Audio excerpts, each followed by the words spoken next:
మంత్రములు ఉన్నాయి, ఉపాసన చేయడానికి చాలా మంత్రాలు ఉన్నాయి. అదేవిధంగా మన శాస్త్రముల్లో భగవంతుడి యొక్క నామములు ఉన్నాయి. ఆ నామములనే మంత్రాలుగా పరిగణించడం అనేటటువంటి పద్ధతి కూడా ఉంది. ఆ నామాన్నే మంత్రంగా భావించడం. ఎందుకంటే మంత్రము అనేటటువంటిది ఏమిటి?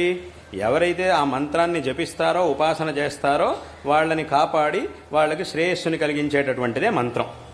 కాబట్టి ఇటువంటి ఈ యౌగికమైనటువంటి అర్థాన్ని తీసుకొని ఆ మంత్రం అనేటటువంటి పదాన్ని నామముల్లో భగవన్ నామాన్ని కూడా ప్రయోగించేటటువంటి పద్ధతి అనేది ఉన్నది. కాబట్టి ఈ రకంగా ఆ భగవన్ నామాన్ని, అందుకే నామమంత్రం అని కూడా అంటూ ఉంటాం. నామమంత్రం అంటే ఏమిటి? నామాన్నే మంత్రంగా ఉపదేశింపబడి ఆ మంత్రంగా దాన్ని అనుష్ఠించడం అని.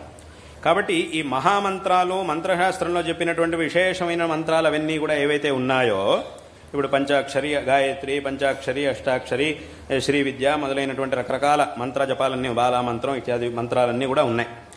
వీటన్నిటినీ మాత్రం ప్రత్యక్షంగా గురు శుశ్రూష చేసి గురువు యొక్క అనుమతిని తీసుకొని గురుముఖత మాత్రమే తీసుకోవాలి.